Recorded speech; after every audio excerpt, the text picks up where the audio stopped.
ইমোতে, সামাজিক যোগাযোগের মাধ্যমে, মোবাইলে, SMS-এ বিভিন্নভাবে আমরা এই সমস্ত ইমোজি এবং এই আইকন এগুলো আমরা ব্যবহার করি।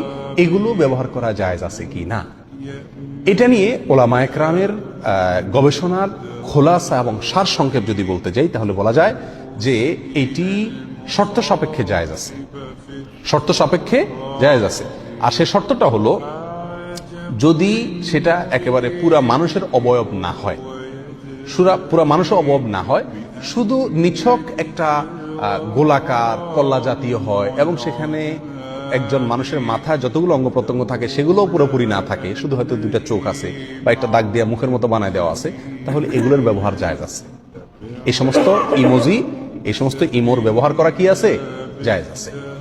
এ ব্যাপারে শেখ সালেহ আল মুনাজ্জেদ হাফিজাহুল্লাহ তিনি তার একটা দীর্ঘ ফতোয়াতে বিস্তারিত আলোচনা করেছেন।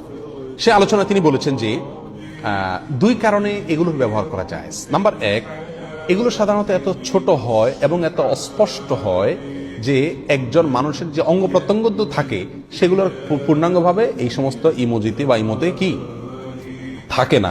সেক্ষেত্রে তিনি ফতোয়া হিন্দিয়ার একটা উক্তি দলিল হিসাবে পেশ করেছেন।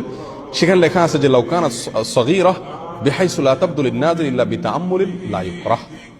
ছবি যদি এত ছোট হয় যে গভীরভাবে না তাকাইলে বোঝা না যায়, অস্পষ্ট হয়, স্পষ্ট ছবি না হয়, তাহলে সেক্ষেত্রে সেটা নিষিদ্ধের আওতায় পড়বে না।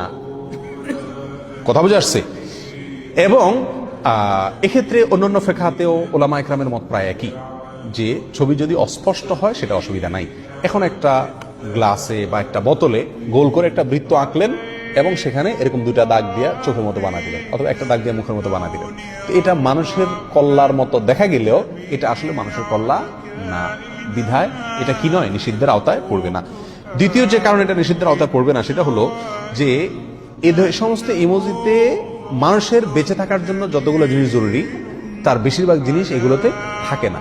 যেমন বুক থাকে না, পেট থাকে না, পিঠ থাকে না, চোখ থাকে না, কান থাকে না, অনেক সময় নাক থাকে না, এক এক সময় এক একটা গুরুত্বপূর্ণ অঙ্গ থাকে না, চুল থাকে না, মাথা থাকে না, অথবা মাথা থাকলে মাথার গুরুত্বপূর্ণ অংশ থাকে না, এক অংশ থাকে, আরেক অংশ থাকে না, এরকম অনেক কিছু থাকে না, যার ফলে ওইটা প্রাণীর বিধানে পড়ে না।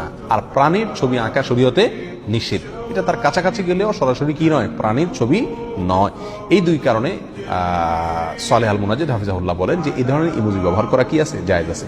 তবে কিছু কিছু ইমোজি আছে কার্টুনের মতো পুরা মানুষের আকৃতি, সেগুলোর ব্যবহার করা কি নয়, উচিত নয়, সঠিক নয়, সেগুলোর উপর আমাদেরকে কি করতে হবে, সাবধান থাকতে হবে।